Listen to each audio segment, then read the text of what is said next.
Hallelujah. Okay, magandang umaga sa bawat isa sa inyo. Maraming salamat po sa pagkakataon ito na ako po ay makapag-minister sa inyo, mga kapatid, sa lahat po ng mga BGMP at lahat ng mga nag-sponsor ng mga BGMP. Maraming salamat sa pagkakataong binigay sa akin para ako po ay makapagturo. Pamanin po nung last week yata ay ako ay na-schedule pero may urgent. Ngayon po ang ating tunghayan ngayon ng mga salita ng Diyos, kasi ang salita ng Diyos ay nagbibigay sa atin ng kaliwanagan at nagbibigay sa atin ng ating guidance sa ating buhay. At ang ating teksto ngayon ay matunghayan natin sa Matthew chapter 11 verse 28 to 30. Ito po ang Bible text natin. At ang tema natin ngayon ay how to experience God's favor or how to experience God's blessings. So, ang dami po ang nananampalataya sa Diyos na maraming hinahangad, maraming mga prayers na gusto natin na mangyari sa ating buhay, mangyari sa ating pamilya, mangyari sa ating araw-araw ng buhay. Pero ang message ngayon is paano natin ma-experience ang tunay na habag ng Diyos, ang favor ng Diyos sa atin. Paano natin ma-experience siya na talagang siya ang tunay na buhay at tagapagligtas. Kaya yung Bible text na ito is number 1 is coming to Jesus Christ. Yan ang pinakamahalaga sa buhay ng isang tao. Sabi ni Jesus, "Come to me, all who are weary and burdened." So Jesus is inviting every people, lahat po ng mga nangihina, lahat po ng napapagal, lahat po ng may problema, kailangan lumapit tayo kay Jesus. So kailangan ma-establish yung intimate relationship natin kay Jesus Christ. So, sa buhay natin, marahil very close kayo sa pamilya mo, very close kayo sa friend mo, or close yung relationship niyo. Pero, kumusta din ang relationship natin kay Jesus? Araw-araw, tayo ba na lumalapit sa Kanya? Yan ang question ko. Para ma-experience natin si Jesus, sabi niya, "Come to me." Let's all come to Jesus. Jesus is the ultimate Savior.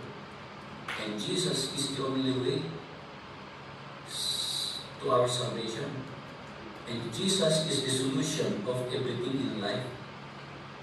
Pero ang question is, kumusta po yung paglapit natin sa Kanya? Kumusta po yung intimate relationship natin kay Jesus Christ? So sabi niya, lahat ng mga napapagal, lahat ng those who are weary and burdened, and Jesus will give rest. Hello? Yung rest, hindi lamang yung pagtulog. Kasi kahit makatulog ka, pag gising mo may problema. Yung rest na tinutukoy ni Jesus dito is rest, there is peace in the midst of testings and challenges of life. Amen, mga kapatid? Alam ko po na lalo-lalo na kayong mga kapatid na nandyan sa BGMP, lahat po ng BGMP na naki-attend ngayon na mga kapatid namin, alam namin ang mga sitwasyon. Hindi po lihim ang mga pinagdadaanan ng bawat isa. At ang dami mga pangarap na matupad sana. Pero ang unang-unang gawin natin, Jesus mismo ang nag-i-invite sa bawat isa sa atin.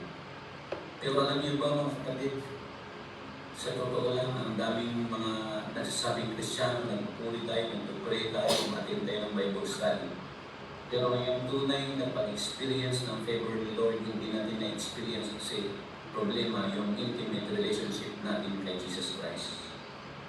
Hindi natin ma-experience yung peace, yung kapayapaan ng isip at puso, even in the midst of situations, even in the midst of trials. Why? Because the presence of Jesus is away from us.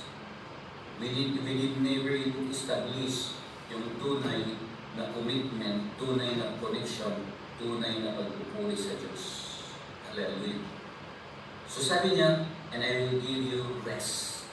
Rest, ibig sabihin, there is peace of mind. There is rest in our feelings. Yan po. Hallelujah. And verse 29 sabi po, take my yoke upon you, and learn from me. For I am gentle and humble in heart, and you will find rest in your soul. Hallelujah. Glory to God. Sabi niya, take my yoke upon you. So if we come to Christ, we need to carry, we need to take the yoke. Ibig sabihin yung katuruan ni Jesus Christ. Pero, and learn from me. We need to take the yoke. Ibig sabihin, yung gusto ni Lord na i-guide po tayo sa kanyang kalooban, sa kanyang perfect will, sa kanyang kagustuhan, hindi yung gusto natin. Kasi ang daming gusto natin, ang daming self-will natin. Pero ang Diyos gusto niya i-guide tayo. Gusto niya ang tunay na kapayapaan. Sabi niya, for I am learn from me. Kailangan. So first, yung first lesson na ating matunghayan na ngayon is coming to Christ. And then second is be teachable. We need to learn from Jesus Christ. Hello? Kasi yung effect, if we learn from Jesus, sabi na, and you will find rest in your soul. For my yoke is easy and my burden is light. So, ibig sabihin kailangan we need to learn from Jesus. We need to be teachable. Hallelujah. Learning means to learn from every perfect will of God in our life. We can learn from the Word of God. Lahat ng mga tinuturo ng mga pastors, mga leader, magba-Bible study tayo sa mga salita ng Diyos. We can learn through the Word of God. But sometimes God will teach us also. We can learn from what we observe. Amen? Lahat ng nakikita mo, may matutunan ka. Lahat ng mga naobserbahan mo, may matutunan ka. And we can learn from experience. Sometimes, the best way ng Panginoon para matuto tayo is yung mga experience ng buhay. Hallelujah. So, if we experience na may gusto ng Panginoon ituro sa atin, yan ang, if we are teachable, we are easy to be taught. Hindi mahirap ang pagbabago ng buhay. Amen, mga kapatid? Hindi mahirap magbago if we are teachable. So in Psalms 86 verse 11 to 12, ito po, even King David in the Bible, King David is king of Jerusalem, of Israel. He is a very wise king. Siya ang nagtuturo, hindi basta-basta maging hari ng community. Pero David mismo, sabi niya, teach me your way, Lord, that I may rely on your faithfulness. Lord, turuan mo ako sa iyong kapamaraanan, sa iyong will, Panginoon. Not my will, but Lord, teach me your way. And Jesus said that I am the way, the truth, and the life. No one comes to the Father except through me. So sabi ni King David, teach me your way, that I may rely on your faithfulness, that I may rely, ibig sabihin gusto kung I may trust in your faithfulness, and and give me an undivided heart.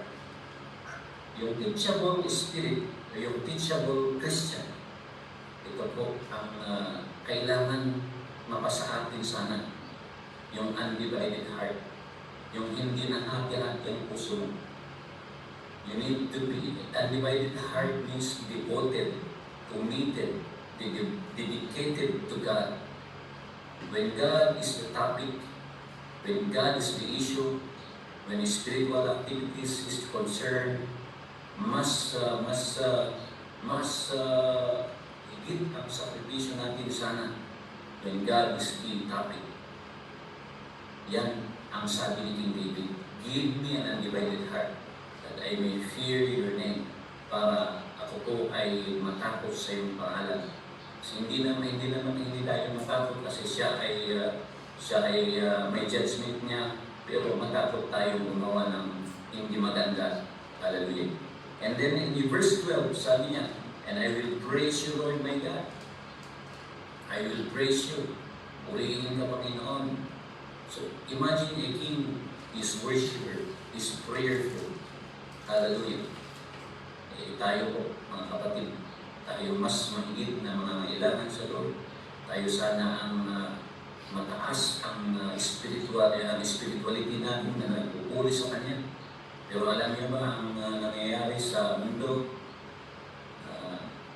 Kaya even Jesus said that these people worship me in their lips but their heart is away from me. So gusto ng Panginoon na yung genuine sana ang pagpupuli natin sa Kanya. Para ma-experience natin si Jesus, ma-experience natin yung presensya ng Panginoon na kumilos sa ating buhay, kumilos sa ating puso, ma-experience natin yung Holy Spirit ni Lord, pagpurihin natin siya ng Espiritu at katotohanan. Hallelujah. At ma-experience natin yung total freedom, yung emotional freedom, yung refreshment ng Holy Spirit pag tayo po ay nagpupuri sa ating Diyos na buhay. Hallelujah. So, ito po, sabi na, and with all my heart, I will glorify your name. Sa buong puso ko, I will glorify your name. I will glory to your name. Ikaw po ang itaas sa ating buhay, wala nang iba.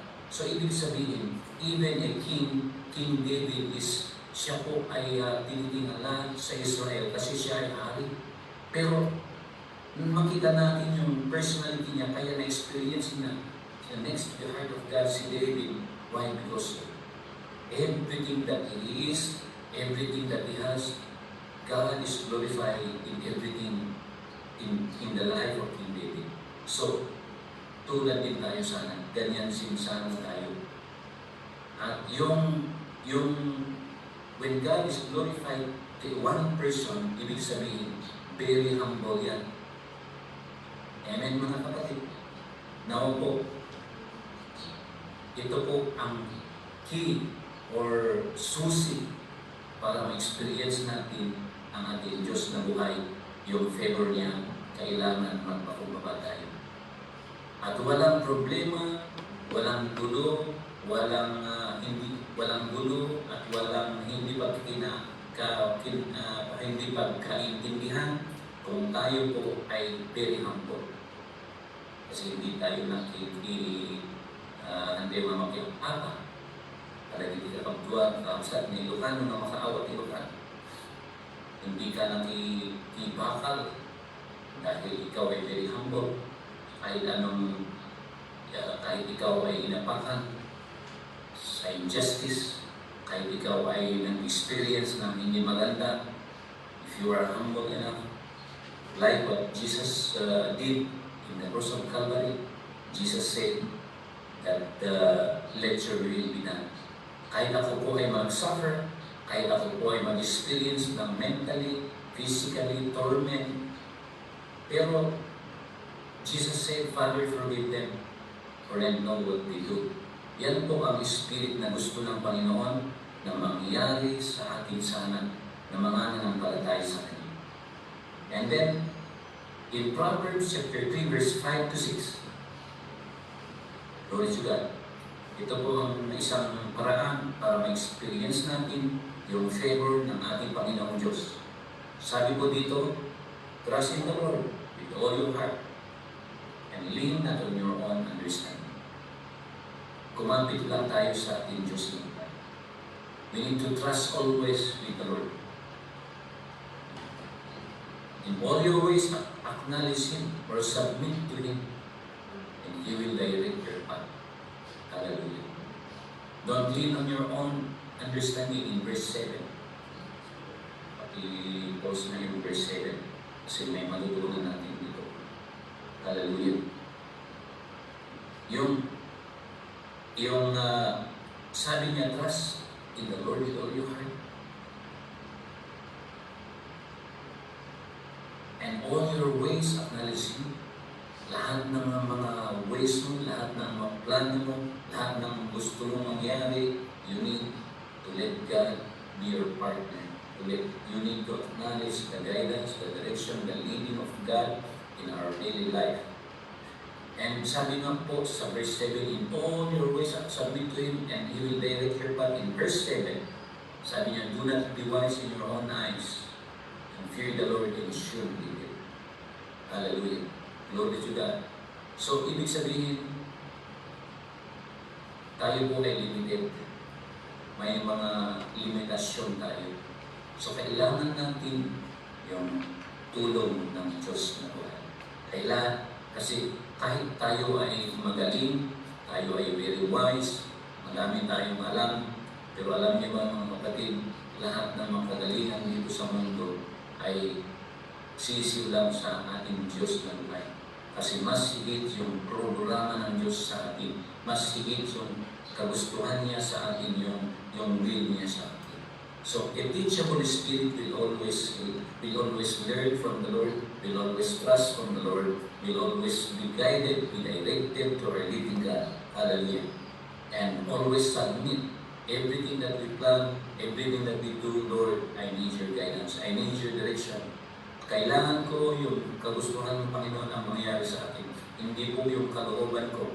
Kasi sometimes we are being deceived in every day in our life. Sometimes pag hindi tayo magpapaigay, may direct at hindi tayo mag-submit sa ating buhay na Diyos. Hallelujah. Joshua 1 verse 8. Sabi po dito sa Joshua 1 verse 8. Yung tao, si Joshua in the Bible is one good example. He is the conqueror. He is the successor of Moses. And the Joshua generation, they reached the promised land. Why? Because the Joshua generation, ito po ang guidance na pinanghawakan ni Joshua kung bakit sila nasa bondage sa wilderness. Pero only the Joshua generation experience yung favor ni God, the experience the flowing with milk and honey in Israel, the experience the promise of God. Why? Because ito, sabi niya, keep this book of law always in your lips. Meditate it day and night, so that you may be careful to do everything written in it. Then you will be prosperous and successful. Glory to God. Yung mga salita ng Diyos, yung Biblia, mga kapatid, ito po, Bible, hallelujah. Bible is very important, yung mga salita ng Diyos. Pero alam niyo ba, mga kapatid, buti pa ang cellphone, laging binabasa bawat minutos, yung Bible, isang pambihira. Pag-i-invite mo, pag-i-study, minsan, ang daming dahilan ng mga tao. Pero mga kapatid, only the Word of God. The Word of God changes many people. Even a worst person, if we keep this book of law, always we learn, we submit to the Word of God, we learn from the Word of God, we are directed from the Word of God, and we obey the Word of God, you will see wonders, you will see change in our life, even our families. Lahat ng mga worst na tao na grabe na hindi matidisiplina, pag kumapit sila sa salita ng Diyos, many people will amaze to you, mga kapatid, dyan sa DNP. Hindi na kayo yung dati kasi may pagbabago na dahil sa mga salita ng Diyos. And we are so thankful for this global jail ministry that every day they are teaching the Word of God kasi alam po namin na ito po ang susi para magbabago ang ating buhay, mga kapatid. At maraming salamat. Alam niyo ba, mga kapatid, more than gold, more than ginto ang salita ng Diyos. Kasi kahit wala kang pera ngayon, pero pag pamunay natin ang mga salita ng Diyos, you will experience something different in your life. Amen. Pero pag aanin mo ang maraming pera, pag problematic ka naman, hello? Kaya ang tunay na kapayapaan, ang tunay na blessing ng Panginoon is when we experience peace of mind, when we experience spiritual refreshment, na kahit anong sitwasyon, makatulog ka ng mahimbing. Dahil ito po, yan ang nanghawakan ni Joshua, kaya they reached the promised land in his company, the Joshua generation. They experienced the flowing with milk and honey. They were delivered in the wilderness. They nakasuklay in the wilderness. Why? Because pinanghawakan niya mga salita ng Diyos. Amen. And last but not the least, ito po. Point number 3, para ma-experience natin yung grace ni Lord, yung favor ni Lord sa ating buhay. Hold on to the promise of God. In Isaiah chapter 41, verse 9 to 10, ito yung last verse natin. Hold on to the promise of God. Alam niyo, ang buhay ay wither-wither lang. Sometimes we laugh. Sometimes we cry. Sometimes we experience hindi maganda ang mga experience natin sa buhay. Sometimes we did wrong. Your life, ang buhay natin, there's no perfect life. But kailangan manghawak tayo sa mga promise, sa mga pangako ng ating buhay na Diyos. Sabi niya, so do not fear, for I am with you. Do not be dismayed, for I am your God, and I will strengthen you, I will help you, I will uphold you with my righteous right hand. Yan po ang sabi ng Diyos kay Jacob. Hallelujah. Do not fear. So, one time, a chosen generation na grabe na pinili ng Diyos, pero sometimes experience yung pagkarismayan. At sa ating buhay, sa ating pagkakristyano, hindi po tayo ay Kristiyano na laging nagpupunti, laging nagbabible study, ay walang problema. May mga unwanted situation din na dumating sa buhay, pero kailangan hawakan natin sana ang pangako ng Panginoon. Ito lang din po ang selected na Bible text na may turo po ang daming mga promises ni Lord sa Bible.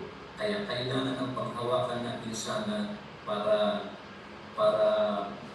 makapersibil ka, para hindi ka madismaya sa buhay.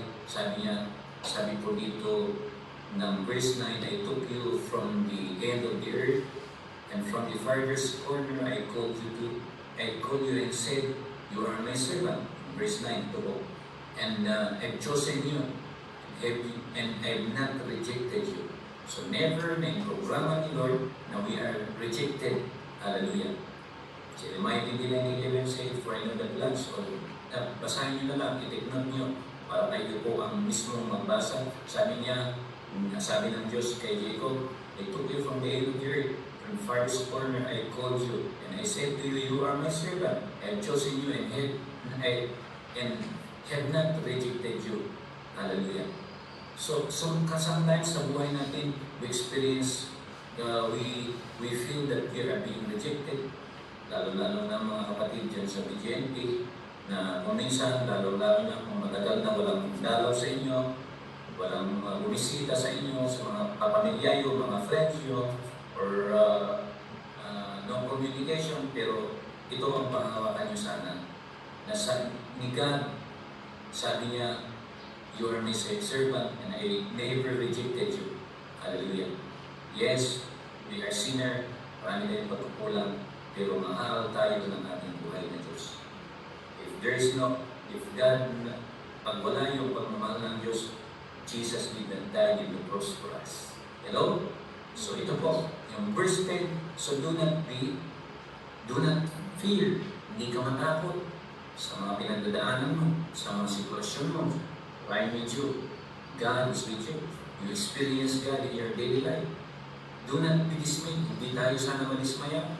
I am your God and I will strengthen you. Yung strength natin, yung lakas natin ay manggaling sa ating buhay na Diyos. And I will help you. Yung tulong. Hallelujah. Alam ko po, ang dami sa inyo ang humahangad na may makatulong sana. And that's our prayer that one day the Lord will meet your need according to His glorious riches in heaven. At may mag-over sa inyo, mga abogado, mga tumulong sa inyo para masikaso yung mga kaso ninyo at hindi magtagal, ma-dismiss yung mga kaso ninyo for the glory of God. Hallelujah. So yan po ang ating natunghayan ngayon. Three major points that we need to experience God. Number one is coming to Jesus Christ. Number two, be teachable or have an teachable spirit. And number three, hold on to God's promises. Hallelujah. So ito po ang ating napag-aralan. Maraming salamat at let's pray, Lord. Maraming salamat po sa mga salita mo na aming natunghayan ngayon. Dalangin ko po, Panginoon, na ikaw nawa ang patuloy na kumilos sa bawat buhay ng bawat isa sa amin. Bless mo po ang mga kapatiran nasa BGNP. Alam mo po yung mga situation. Wala pong lilim sa iyo, Panginoon. Lord, dalangin ko po, nawa po kumilos ka sa kanilang buhay. Open doors of solution in their situations, Panginoon. And Lord, I pray din, Panginoon, ang mga BGNP ministry, coordinators, mga nagtatanggap, lahat po ng mga in-charge ng BGNP na nagtuturo araw-araw. Lord, continue to bless them, anoint them, and continue to manifest your presence in their lives, Panginoon, para madami pa dumami pa ang mga tao na maligtas at ma-experience nila ang tunay na pagbabago sa buhay, Panginoon. Hallelujah. Maraming salamat sa pangalan ni Jesus. Amen. God bless you. Thank you very much.